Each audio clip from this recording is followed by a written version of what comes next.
Bonjour Mikov de Retro Gaming RH, bienvenue les amis à notre nouvelle émission collectionneur et chineur des années 80-90. Donc un numéro, vous avez deviné vu les images? Non? On va pas parler trop de Disney, juste peut-être survoler un petit peu. Mais on va plus parler aujourd'hui des fameux magazines qui traversent les époques depuis 1961. Donc 80, 90, ça les a traversés, et même actuellement il y a toujours des collectionneurs de vignettes. Donc tout simplement des magazines Panini et une autre marque qui s'était lancée dans les années 80-90, mais je vous la laisse découvrir un petit peu plus tard. Donc là pour l'instant pour les Panini, c'est tout simplement une maison d'édition italienne. Ça a été créé Panini par Giuseppe Panini et Biento Panini en 1961, et ils ont l'intelligence de fabriquer des petits autocollants de footballeurs, et avec ça ils ont pris le marché mondial de la vignette. Il faut savoir que également Panini édite des magazines de jeunesse qui s'intitulent les Panini Kids. C'est sous la licence en fait de Hasbro et Mattel.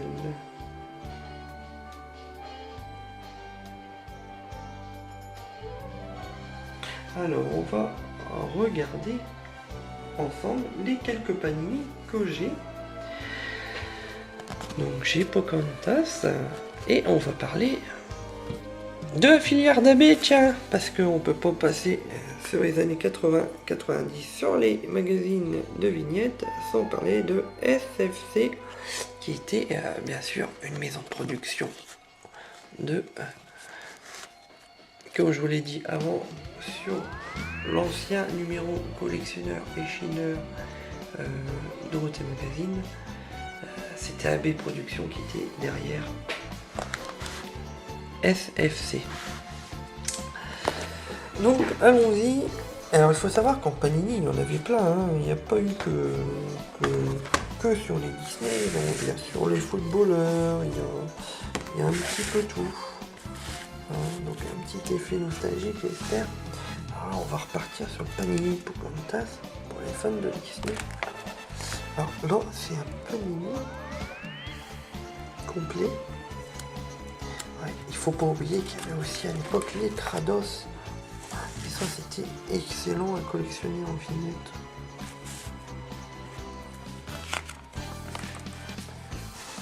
Donc, en même temps ça vous remémore. Il faut également dire que en Panini, pas forcément Panini, mais des fois dans les Auchan et les Carrefour, ils refont aussi des magazines à vignettes. Ils l'avaient fait à un moment donné, dans les périodes de fête, où ils vendaient un petit magazine et il fallait tout simplement, quand on passait à la caisse avec un certain nombre d'achats, on avait des paquets de vignettes à coller dans notre magazine Auchan, au Carrefour. Ils l'ont fait aussi en mémorez-vous-le, mais il n'y a pas très longtemps, il y a à peu près peut-être 2-3 ans. Donc là on a un Panini complet Pocahontas. Alors c'est très dur d'avoir en fait certaines vignettes parce que c'est des malins. Dans tout ce qui est vignettes comme ça, et tout simplement il y a quelques vignettes bien sûr qui font pas à autant d'exemplaires que les autres. C'est pour ça qu'on a un petit peu de mal à trouver certaines vignettes. Donc là on a fait celui de Pocahontas. Il y a un bel au bois dormant qui est complet également.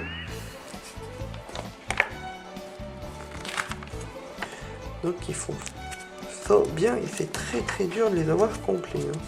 À la limite, pour l'avoir vraiment complet, et si on veut pas échanger, on est obligé de les commander avec le petit bandeau de commande qui est à la fin du magazine.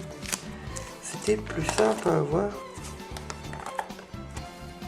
À l'époque, il y a une pub sur le Minitel qui n'existe plus. On a également le Roi Lion en complet.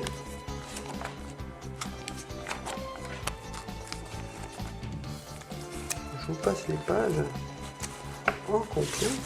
Et maintenant, on va attaquer la collection SFC. Ah, bien sûr, c'était souvent les mangas qui passaient au Club d'eau. Il faut savoir qu'à l'époque, il y avait aussi, pas que les Garçons, les Chevaliers Zodiac, il y a eu des Panini G.I. Joe, quel le survivant, qu'est-ce qu'il y a eu encore, je l'avais sur la langue, mais j'arrive plus à vous le dire, désolé. Bon, donc celui-là est vraiment pas complet. Il y a eu très peu de vignettes d'acheter. Donc on avait un abandon FFC pour compléter à l'époque. C'était plus simple à avoir, donc une pub pour Dorothée Magazine, normal. Et sur les cassettes vidéo du Club 2. Donc là, un Saint-Seiya. Ils en ont sorti plusieurs en Saint-Seiya. Donc celui-là, ben, il a la particularité un peu spéciale. Il manque le poster, mais il a la particularité d'être, vous voyez, complètement vide. Il est vierge. Alors là, c'est le contraire. Soit qu'on prend tout simplement des panini complets ou vierges. Mais vierge, c'est... Hein, c'est un invendu, en fait, peut-être, celui-là. Donc, encore en bon état.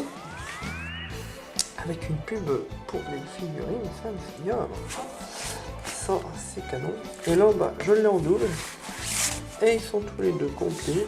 Donc, un Saint-Seiya qui retrace le début de l'aventure des Chevaliers du Zodiac. Par contre, il manque les posters au milieu. Il y avait des grands posters où on pouvait mettre les Chevaliers d'or en image. Celui-là est un peu plus abîmé que l'autre.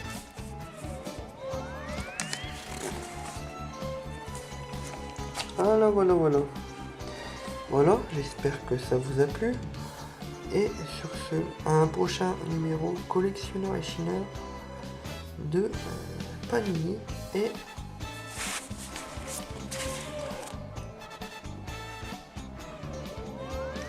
alors je suis en train de vous raconter des bêtises, mais pas de Panini. Le temps que je réagis, désolé, j'ai la tête en l'air.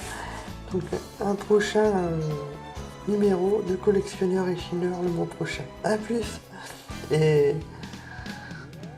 amusez-vous bien.